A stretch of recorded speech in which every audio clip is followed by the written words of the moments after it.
Hola a todos y bienvenidos a un nuevo episodio de Presunto Podcast. Hoy vamos a seguir hablando de la crisis ministerial y la crisis del Ejecutivo en Colombia. Y para eso, María Paula Martínez, bienvenida.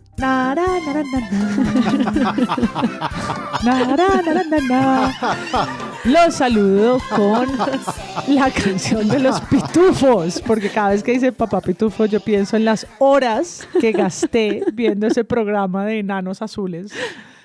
Que hoy siento que estaban en microdosis los que lo hicieron. Sí, como todos Total, los shows ¿no? infantiles. Ese que acaban de oír es Andrés Páramo. Bienvenido a Presunto. Buenas, ¿cómo están? ¿Cómo les va? Queremos mandar un especial saludo a nuestro amigo Iván del Barrio que nos alimentó el día de hoy con un calentado. Arroz con lentejas con sobrebarriga desmechada y un huevo frito encima con un verde pa'l visaje, como dice un influencer de comida que yo sigo, Nico Cooks. Muchas gracias, Iván. Perfecto para el día lluvioso y frío.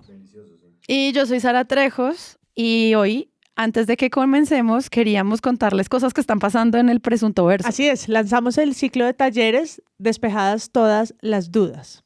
Esto, por un lado, es una manera de acercarnos, de ofrecer unos espacios de formación, de conversar con ustedes sobre este oficio desde otras perspectivas, pero también es cumplir una promesa que hicimos a quienes nos donaron en la categoría más cool de todas, que es la de burgomaestre, y polémico empresario. y polémico empresario,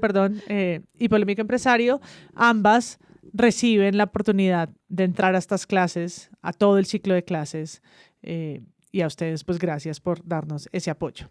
Pueden Sí. entrar a la página y ver de qué se trata, cuáles son los temas. Hay periodismo cultural, innovación en formatos audiovisuales, también en formatos de no ficción. Hay clases sobre periodismo cultural, libertad de expresión y libertad de opinión. Está una nota porque uno, pues nosotros casi, creo que todo el equipo de Presunto es profesor de universidad. Entonces ya tenemos como mucho amor por dar clases y como tratar de esto con nuestros oyentes. Yo creo que es una súper oportunidad. Y como decía MP, si todos siguieron esta campaña que iniciamos de donaciones, que ya va por casi que la mitad de su trayecto, una de esas promesas eran estas clases que, bueno, van a ser virtuales y toda la información en presunto.co. Y además creamos una comunidad. Ustedes saben que nosotros siempre hemos hablado de Discord, que es una plataforma muy extraña de chat en la que participan al menos 3,000 personas. Durante muchos años han estado ahí con nosotros. En algún tiempo tuvimos un Telegram, me acuerdo. Pero ahora ya pues como con los nuevos permisos y movidas que hay en WhatsApp, tenemos una gran comunidad en WhatsApp, en donde hay varios espacios para charlar. Hay un espacio sobre Presunto, otro espacio sobre los medios, específicamente haciendo crítica con nuestros oyentes, y otro para desahogar los corazones. Si usted quiere entrar a este chat, conocer gente que también le gusta la crítica de medios y estar más de cerca directamente con el equipo de Presunto, lo invitamos a que vaya a nuestro Patreon, que es patreon.com/presunto. Y ahí encuentra todos los links y las instrucciones para sumarse. Entonces, bienvenidos a todos los presunteros de corazón. Y como les habíamos auspiciado, cada vez se vienen más y más proyectos de comunidad, así que estén pendientes. En la última semana, los medios de comunicación nos han informado sobre una crisis política dentro del gobierno colombiano. Todos lo vimos, no solo en los medios, también en redes sociales, en todos los grupos familiares, yo creo, se habló de esto, que incluye un escándalo relacionado con presuntas irregularidades en la financiación de la campaña del presidente y el pedido de una renuncia a todo el gabinete tras algo que nosotros analizamos muy brevemente, que fue el televisado Consejo de Ministros pues, del presidente. Sí, la Casa de los Ministros. Sí, se habló de reality shows, se habló de payasada, se habló de incompetencia, se habló de muchísimas cosas, pero esta otra vez es una semana sobre el presidente. De nuevo, Petro logra ser el centro de la agenda mediática cuando están pasando muchísimas otras cosas a su alrededor, incluso sin estar en el país.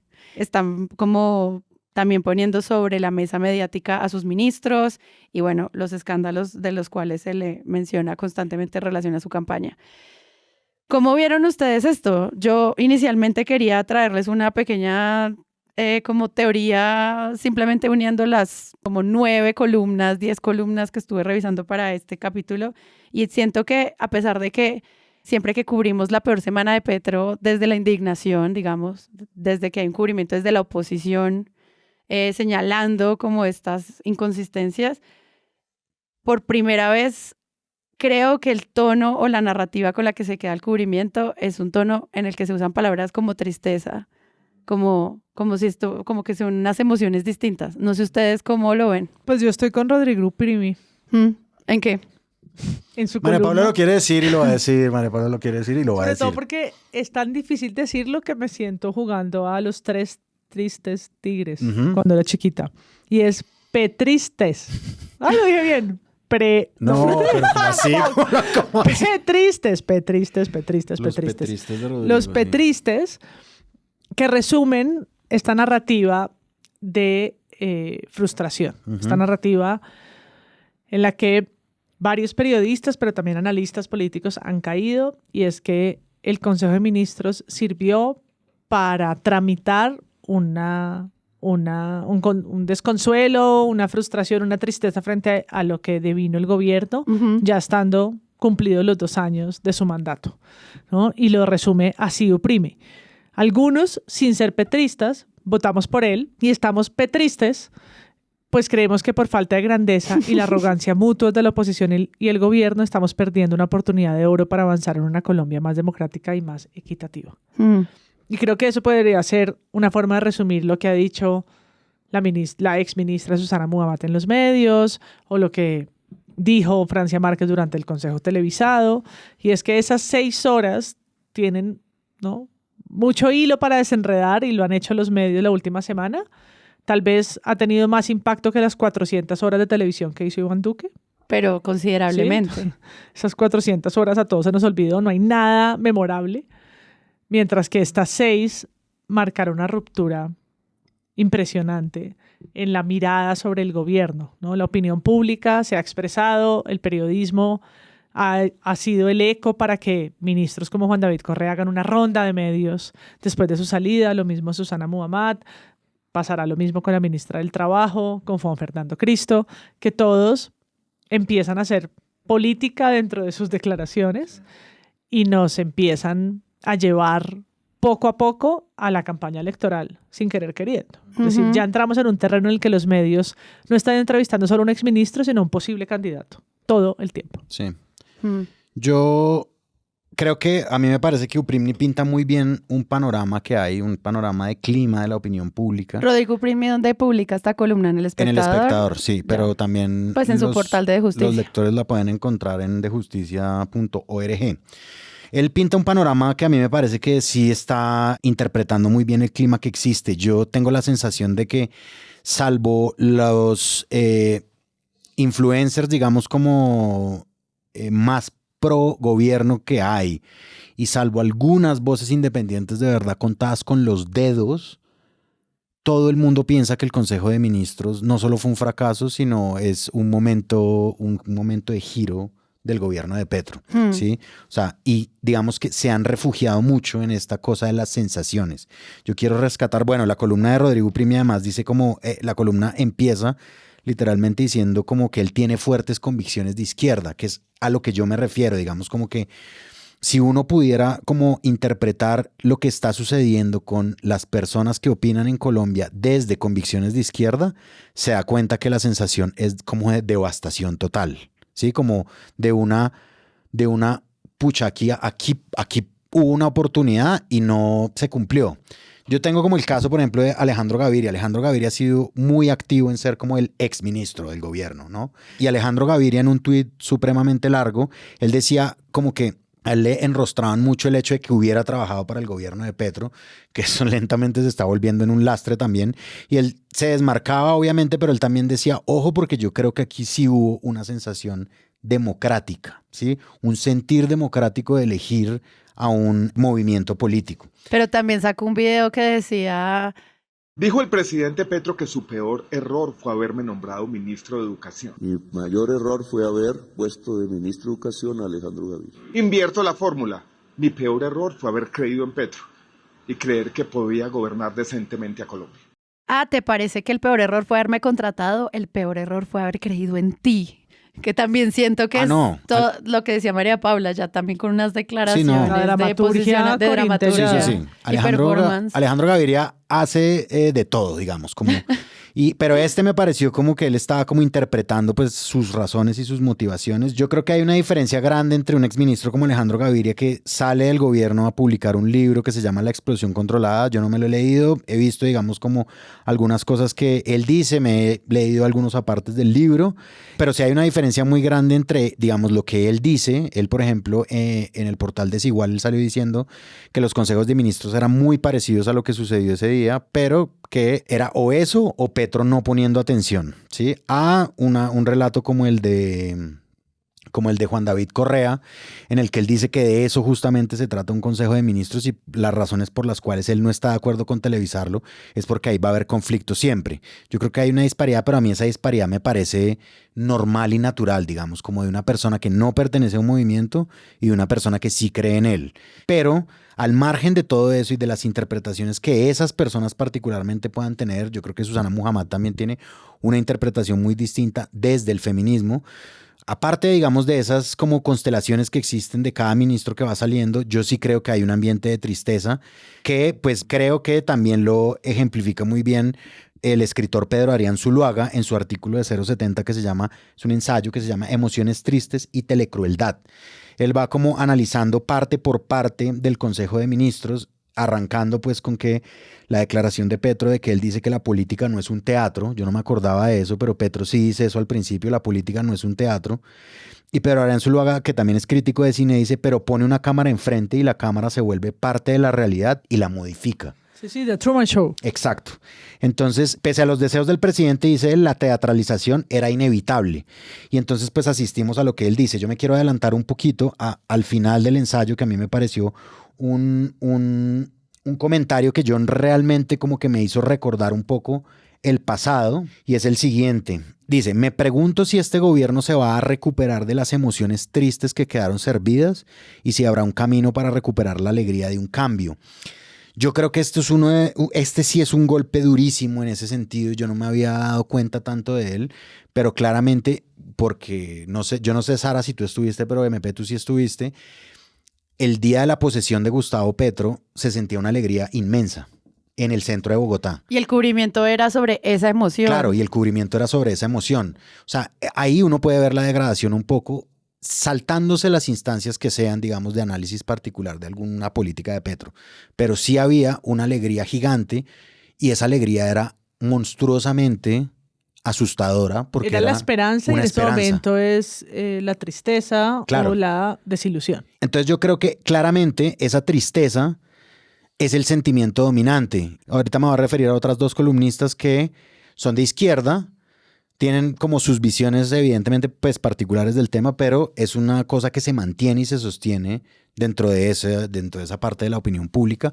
La oposición a mí me parece que sí, puede que esté feliz, pero la oposición se mantiene en su argumento pues de siempre, que es la peor semana, la crisis más grande que ha tenido un gobierno.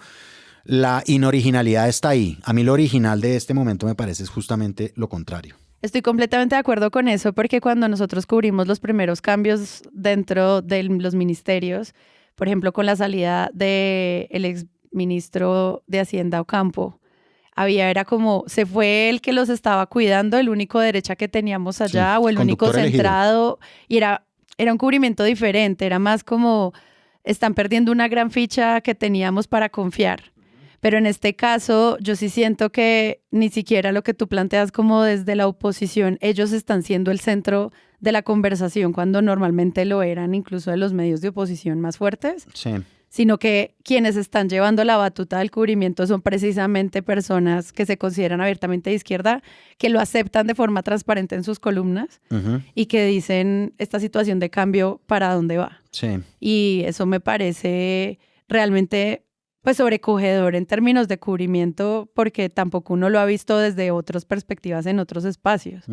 Entonces pasemos ya con esto a hablar de estas rondas de ministros. Sí. El cubrimiento de Susana Muhammad, por ejemplo, me pareció súper importante porque su renuncia ocurre dentro de un medio de comunicación. O sea, ella ya había enviado la carta de renuncia, pero es en los Danieles donde el país se entera. Respeto y la admiro tanto, estoy desconcertado porque usted dijo que no podía hacerlo y siguió haciéndolo. ¿Qué podemos esperar de usted de ahora en adelante, señora ministra?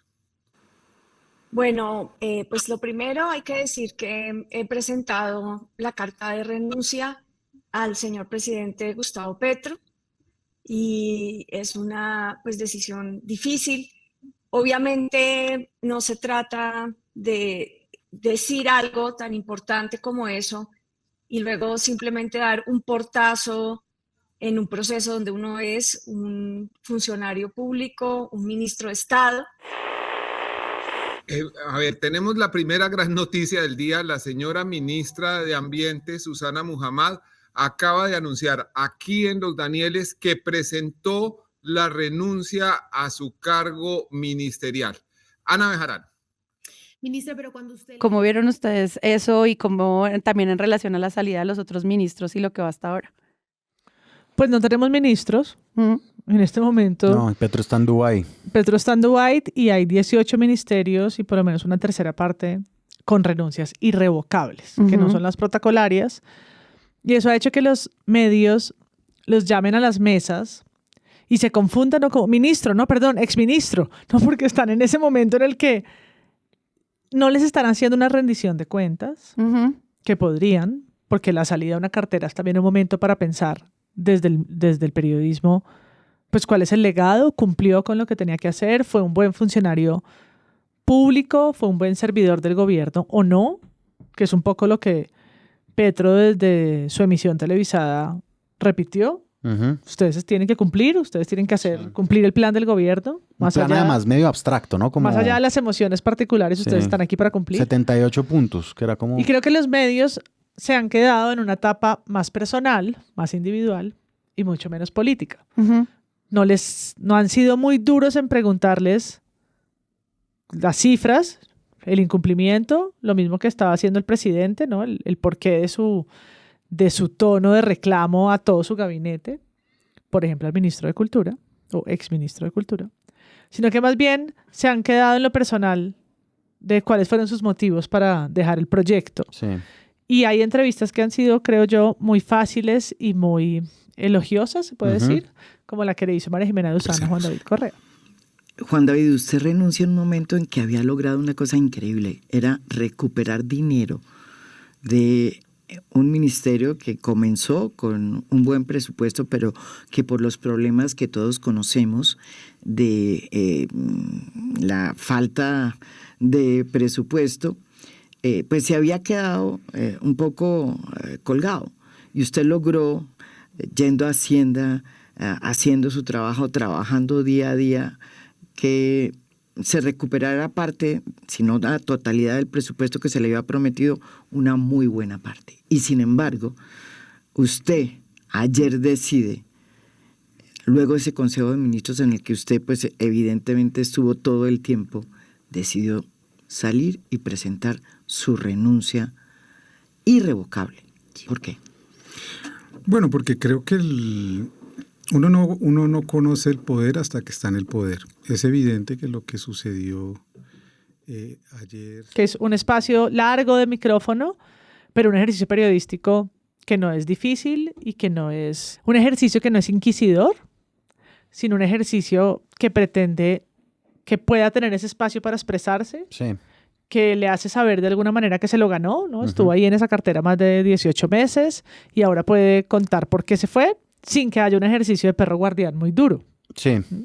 Y creo que eso mismo le ha pasado a Susana Muhammad, que además, después de la COP16 y de ser nombrada como una de las mujeres más influyentes en la política, pues está recogiendo ese capital. Y a los medios yo creo que les falta un poco de distancia. Muchísima. Para poder mirarlo desde una lupa de mucha más investigación. Y creo que ahí ganan los independientes sobre los tradicionales. Que los tradicionales se vuelven el eco, la plataforma donde van a entrevistarles.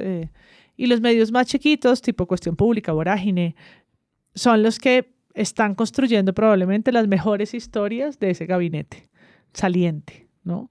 Y de qué es lo que significa para los de a pie, que no sabemos los intrínculos del Ministerio de Trabajo, pero qué significa para los próximos 2 años la composición de un nuevo gabinete en un gobierno saliente que, como todo gobierno, pues no quiere perder el poder en los próximos 2 años. No quiere decir que vaya a cambiar la Constitución, yo no creo en eso, sino en pues cómo se van a mover las fichas para que el progresismo pueda seguir siendo elegido. Claro, y esto es algo que me parece súper importante porque si hay algo que quedó del Consejo de Ministros fueron los señalamientos a la incompetencia. O sea, desde el presidente regañando a su equipo y luego pues ellos renunciando. Entonces ahí cuando tú sales de esta forma y te conviertes en una figura, en un perfil, en alguien que sale triunfante, que no dejó romper sus bases éticas por no dejarse, ¿dónde queda la gestión? ¿Dónde queda la primera noticia que era la incompetencia? Claro. Y claro. creo que ese balance sobre la tristeza y sobre lo otro también es ese reconocimiento a que hace mucha falta lo que dice María Paula precisamente. Es que yo creo... El seguimiento. Sí, es que yo siento mucho que es como los medios como en un afán de estar en contravía del gobierno de Petro, entonces como que juzgan de incompetente a su gobierno y cuando uno se va a dar cuenta que el rasgo técnico de los gobiernos pues son en efecto los ministerios. Y los ministros salen y los entrevistan como con estas cosas como muy personales y no de su gestión, si es como casi diciendo, ¿y por qué el gobierno de Petro es tan malo? Sí, el que usted acaba de dejar. Sí. Que Eso también pasó con la salida de Cecilia López. De todos. Con la salida de Cecilia López, pues con Ocampo también en su momento, pero yo recuerdo mucho las entrevistas a Cecilia López después, como es que no están perdiendo como estas gran fichas, pero al mismo tiempo uno como entiende esas tomas de decisión política. Sí. No puede ser solamente desde el capricho. Sí, de acuerdo. Yo he visto muy repetidas ocasiones últimamente ese tuit de que los ministros les parecen buenos apenas salen. Exacto. Pero digamos que está muy repetido, digamos como que parece también como impuesto ese tipo de pensamiento, pero lo que dice María Paula yo creo que sí es cierto. Se enfocan mucho en lo personal y pues de verdad, si dicen tanto que no es técnico el gobierno de Petro, pues vamos, los técnicos son los que están saliendo, que son los ministros, ¿no? O por lo menos los que tienen que ejecutar las políticas públicas del gobierno. Yo, en contraste con la entrevista que acaba de mencionar María Paula de a fondo, quiero mencionar la del Espectador que hizo la editora de Cultura, que se llama Laura Camila Arévalo, a Correa, al exministro de Cultura. A mí Correa, por ejemplo, me parece muy hábil en una cosa y es que él sí como que llega, lo que yo estaba diciendo antes, él, en contraste con Alejandro Gaviria, él llega como a promover un poco las gestiones del gobierno y él, por ejemplo, de una al rompe, en las dos entrevistas, arranca diciendo, no, es que hablar con los medios es bueno y yo soy periodista, yo vengo del mundo del periodismo, ¿sí? Ante ese gobierno, pues que sabemos, lo hemos dicho en este podcast, que en cabeza del presidente, pues ha estigmatizado a los medios casi que desde el primer día. Yo vi, digamos, una entrevista en la que ella hace preguntas que la gente tiene sobre el sector cultural. Por ejemplo, las preguntas sobre el presupuesto. Bueno, te invito entonces a que toquemos unos cuantos puntos que justamente se conversaron en esa charla de los diálogos del magazine, que además tuvo la razón de no tenerlos a ustedes en la mesa por justamente lo que estás diciendo y lo vamos a conversar, y es que hay unas cuantas quejas que nos han llegado a nosotros como periódico que quisiéramos poner de cara contigo acá. De eso se trata. Listo. Mira, el 12 de diciembre nos llegó una carta titulada Ataque a las Culturas, la cual iba firmada por ti, en la que cuestionaba el hundimiento de la ley de financiamiento. Sí. Casi al final de esta carta aseguraban que la ejecución del presupuesto fue del 90% sí. y que el 10% restante correspondía a los contratistas que aún faltan por pagar. Esto también se defendió en la rendición de cuentas que se desarrolló el mismo día. Sin embargo, cuando uno entra al CINIC, se da cuenta de que en realidad la ejecución del presupuesto de 2024 fue del 62,6%. Entonces yo quiero saber esas dos cifras, de dónde salen, cómo las explicamos. Primero, vayamos con eso. Es una maravillosa pregunta y esa es una crítica para el periodismo cultural del cual yo hago parte y para el sector cultural. Desconocemos y somos muy ignorantes. Sí, ¿dónde queda el presupuesto de cultura? ¿Por qué está atrasado? Porque no le han pagado a ciertas personas. Sobre estímulos, y sobre cuál es la política cultural que quedó como tu legado. El legado, sí, correcto. Buenísima esa pregunta. Buenísima. Que él la responde, porque obviamente tampoco es un memorial de agravios, es una entrevista, ¿sí? ¿Cuál es su legado? ¿Por qué hay contratistas que no les han pagado? ¿Sí? Y él responde, digamos, como que él va diciendo, él por ejemplo tiene frases como, aún hay atrasos y eso ponen aprietos a cualquier sector sobre los presupuestos que nos han girado a distintas cosas culturales. El programa de estímulos también él lo critica un poco, digamos, como que me parece un poco más interesante que en una entrevista final de gestión pues se enuncien como preguntas las críticas que se han hecho de logros, de retrasos, de falta de ejecución, de críticas que le han hecho otras personas del sector cultural. Eso obviamente pues digamos como que una persona con experiencia en los medios como Correa pues lo aprovecha también para hacer como un gran discurso sobre los logros que hizo en el Ministerio de Cultura. Y me parece que muy bien que casi a los 3/4 de la entrevista más o menos sí entra en el Consejo de Ministros. Sí, como que me parece como una entrevista completa, como listo, esto fue usted, esto fue lo que hizo, son estas las críticas y ahora hablemos pues de la papa caliente, el Consejo de Ministros de Benedetti. En el que, momento, Correa no habló. Correa no pronunció una palabra, sí. Es verdad. Y bueno, él se va en contra de Benedetti de frente, ¿no? Como eso es un señor al que denunciaron, yo no me lo estoy inventando. En fin, ella, por ejemplo, le pregunta esta cuestión de Petro, de los feminismos de Petro, ¿no? Como de Petro esquivando, entonces el feminismo también a veces mata a los hombres. Él dice que él critica a Petro, obviamente pues después de salir, no lo criticó en el consejo, que eso fue lo que tal vez hizo falta, que decías tú que él se quedó callado todo el tiempo. Y también explica una cosa que me parece que también es narrativa, y es la obsesión de Petro con Aureliano Buendía, 100 años de soledad, que ya casi no podemos más, ¿no?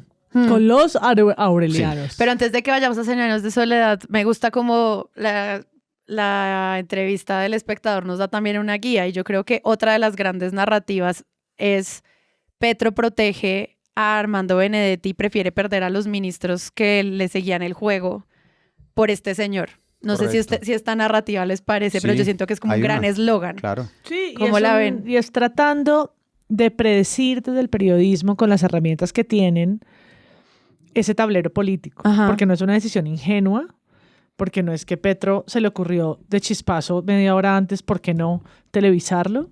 Yo creo que es una decisión política medida, pensada, a propósito, tratando de generar eso, ¿no? Una revolución dentro de su propio gobierno. Entonces, ¿pero por qué? En unos años, no sé si en unos meses, no en unos años o en un año, vamos a ver que esas fuerzas se alejaron solo para volver, ¿no? Esos juegos políticos de tomar distancia para poder capitalizar esos espacios de otra manera y no quemarse en el mismo Titanic, ¿no? Como tratar de salir y saltar solo para poder volver al siguiente barco político que se reinventa, porque esas son las reglas de ese juego sucio. Y los medios tienen que saber, ¿no? Ser los botes que a flote intentan mostrar qué está pasando.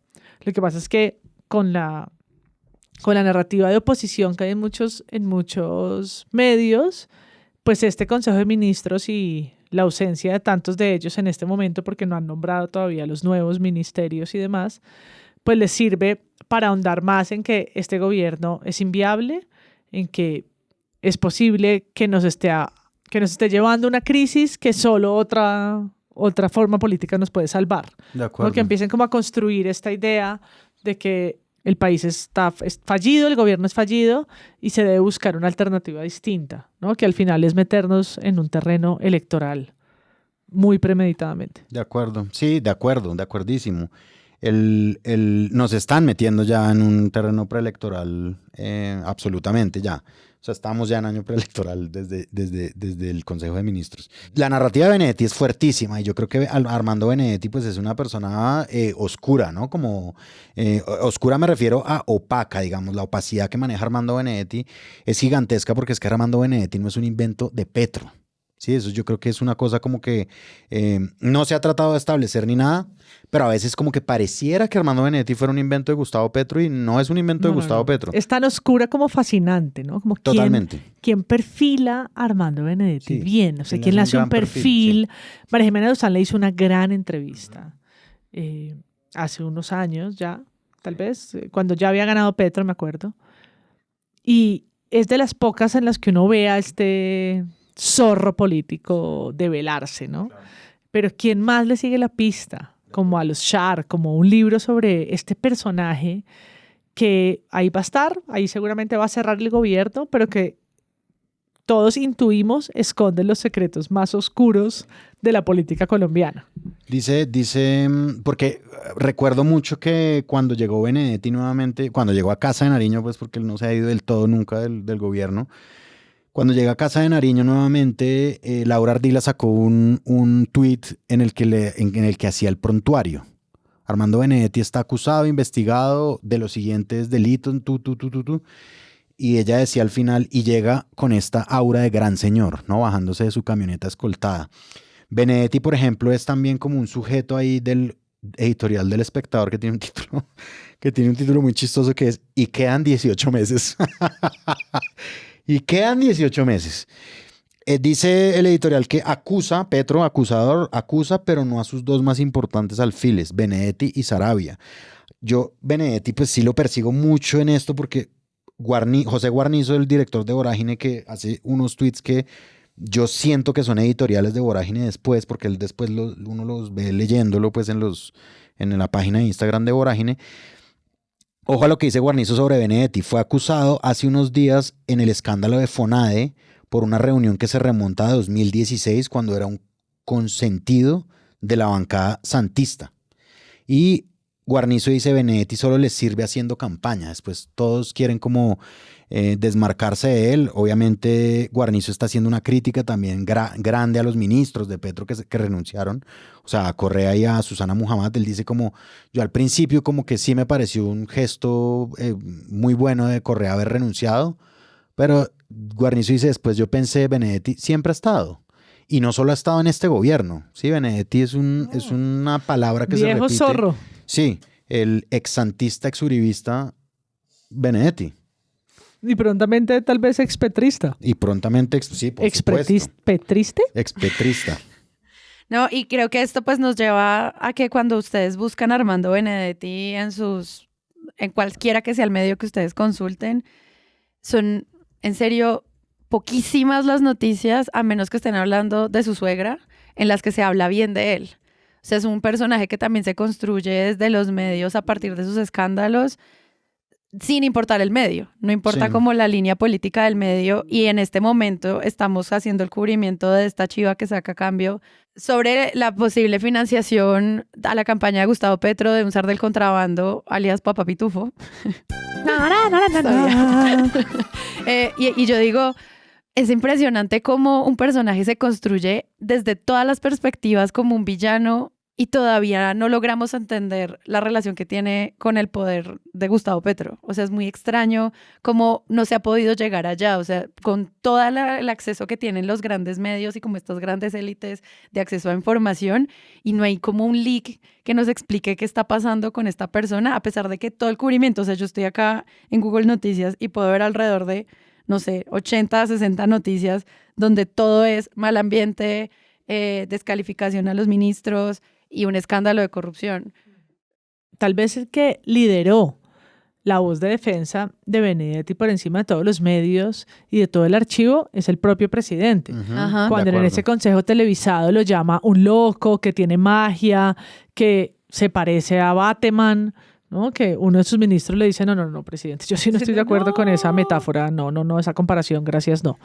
Pero es el que ha liderado esa defensa, pues tanto así que pues no lo ha sacado de su gobierno a pesar de todo lo que ha pasado y los distintos puestos que ha tenido y tendrá, al igual que Laura Saravia, ahora su archienemiga, pero que llegan juntos de la mano al inicio de este gobierno. Ese asunto, Narananá de Pitufo, es una agenda paralela que le cae muy mal al gobierno en este momento. Sí. Porque no solo hay una consecuencia del Consejo de Ministros televisado y que los medios han estado ahí tratando de seguir la pista, que tiene que ver con el gabinete, también llegó el cambio en la dirección de la policía, sí, con la idea del general Salamanca, y ahora se suma la extradición de este personaje.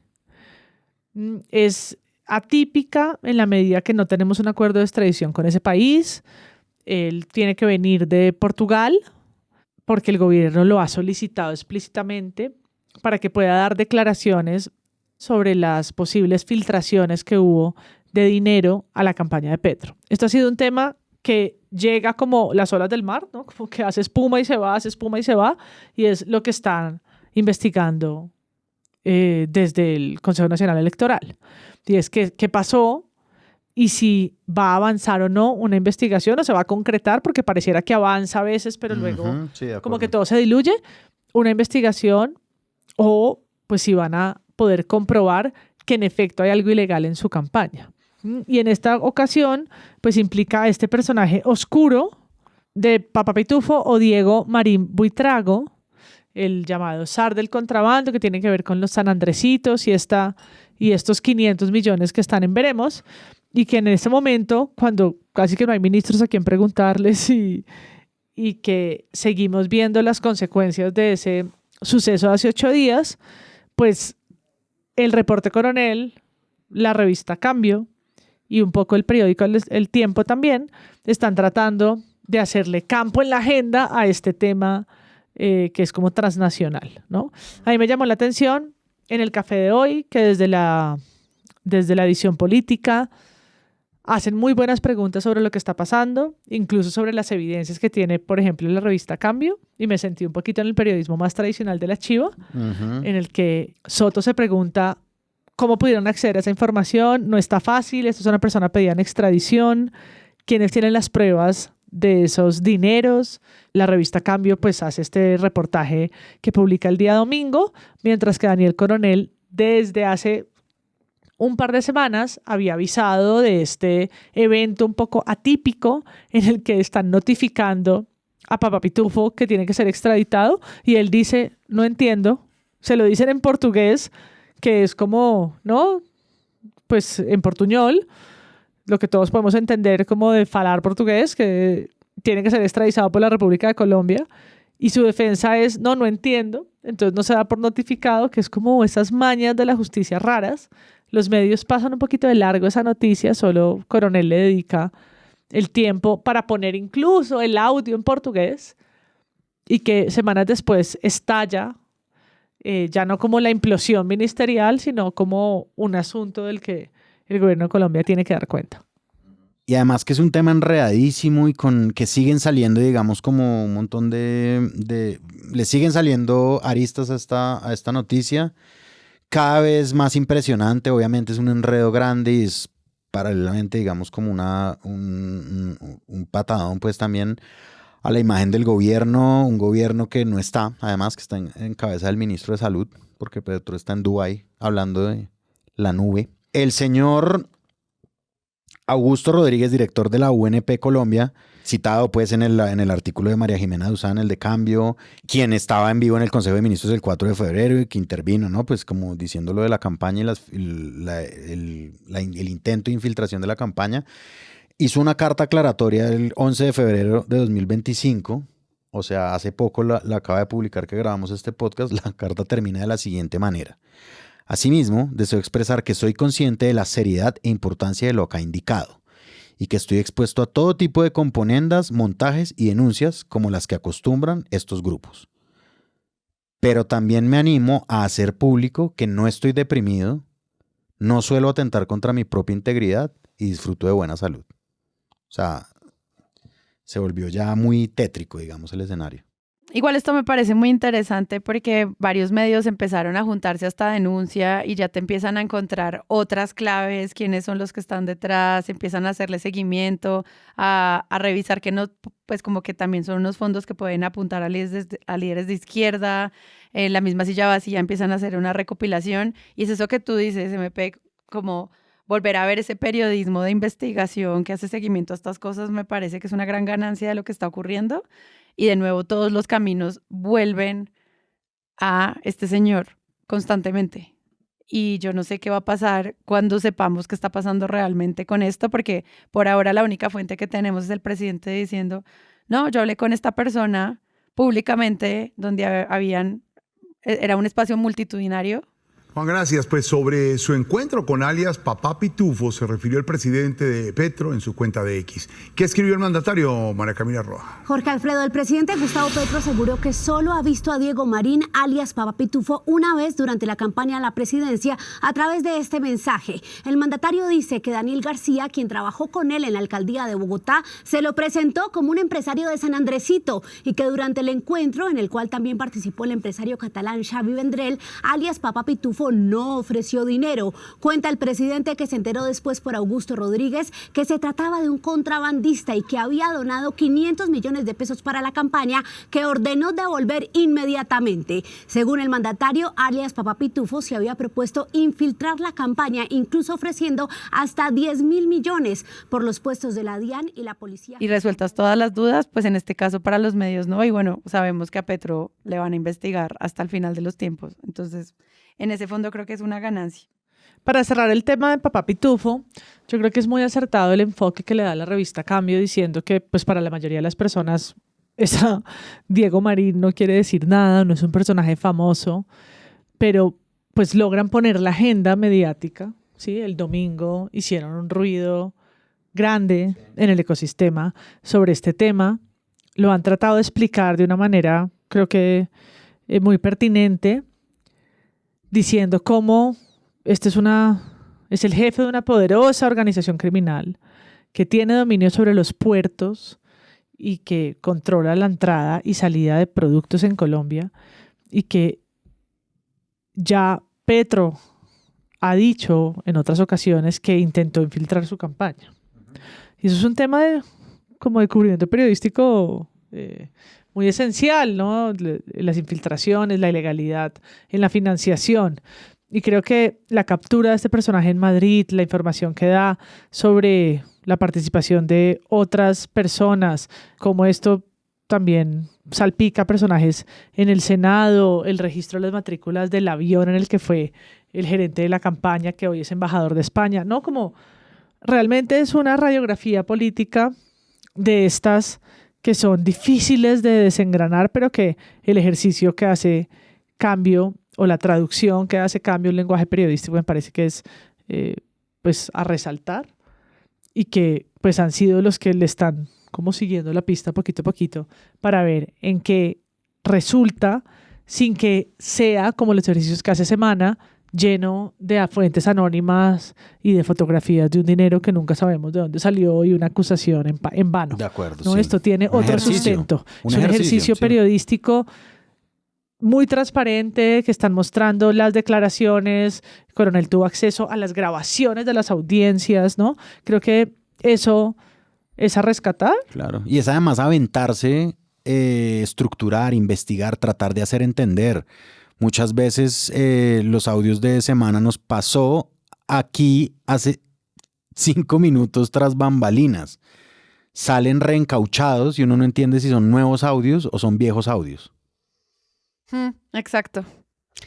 Pues es un espacio de incertidumbre, es una, de nuevo, como iniciamos en este capítulo, unas preguntas sobre enfrentarnos a un cubrimiento desde otras emociones, desde una izquierda desencantada. Incluso creo que es Carlos Cortés el que menciona una izquierda que pierde incluso a costa de su propio presidente. Y creo que esas frases quedan en la gente y se repiten y constantemente construyen como este escenario político al que nos enfrentamos. Y yo sí creo que va a haber como, o sea, es mucho trabajo para este sector político, como reconsiderar ese poder y fortalecerlo, de nuevo, como lo han dicho ustedes varias veces en este capítulo, a puertas de unas elecciones. Eso creo que va a ser un reto que no sé si va a ser interesante de ver tampoco. Muchas gracias, MP. Yo creo que nunca antes, ni siquiera en Macondo, había mencionado tantas veces a aurelianos, y esa familia tuvo 15 aurelianos o algo así. Hay una obsesión macondiana del presidente que es digna de un análisis psicológico. Como si no hubiera leído nada más. ¿Las mariposas amarillas? ¿Qué estás pensando? El exministro lo dijo en la entrevista del Espectador, que podría tener una filia con Cien años de soledad, porque se la ha leído varias veces. Entonces, ¿qué quiere decir que él cite tanto a 100 años de soledad? O se compare con Aureliana Buendía tanto. Bueno, pues esa es me imagino que es una filia de él, es una cosa que se le volvió reiterativa. Él es un hombre que, por supuesto, encuentra gran inspiración en García Márquez, y yo creo que nadie habla. Bueno, yo recuerdo mucho, Petro siempre dice que él estudió en el mismo colegio de García Márquez, y pues esa, como la gesta misma de la vida de García Márquez, como buen colombiano, Petro también como que le encuentra mucha admiración. Hay una columna de Carlos Granese en La Silla vacía, un ensayo pues sobre este tema particular literario. Yo no estoy de acuerdo con algunas cosas que él dice ahí. En especial me parece que muestra a García Márquez como un escritor súper alejado de la realidad, cuando García Márquez con $10,000 fundó el Comité para los Presos Políticos, ¿sí? Como que dice, el delirio se quedó en el papel. Como, ¿cuál delirio? ¿Cuál papel además? ¿Sí? Porque García Márquez era un escritor con los pies en la tierra, pero... Y como que la locura de Petro es culpa de 100 años de soledad. Y pues, él dice no. eso, pero sí el análisis como de aurelianos, ¿no? Como de aurelianos y las relaciones que tenían en la novela frente a lo que hace Petro. Incluso Aureliano Buendía se inventó una vaina que se llamaba la guerra total. Se me ha olvidado eso. Claro, más uno dice, ¿cuál Aureliano? Sí, bueno. Tan, tan. El último Aureliano que está en la presidencia hoy, 2025, ¿quién lo hubiera creído? Pero sí es muy... Eso dice, sí. Pero es muy interesante y al final ya es muy mamón. Sí, es verdad. Como hacerle, como dele y dele y dele con esta narrativa de 100 años de vivir en soledad. esa metáfora, Ya. no más. Y cansa obviamente desde Mr. President, obviamente. Sí, muchas gracias por amo. Adiós. Y yo soy Sara Trejos, amigos. Hablamos en una próxima oportunidad.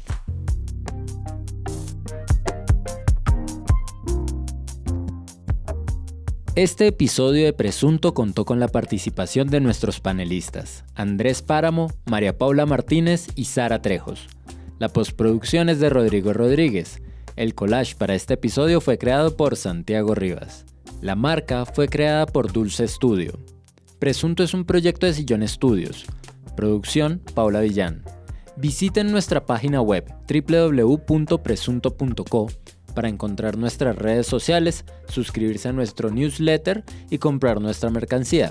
También encontrarán cómo donar a este proyecto, con lo que tendrán acceso a contenido exclusivo, nuestro servidor de Discord y más.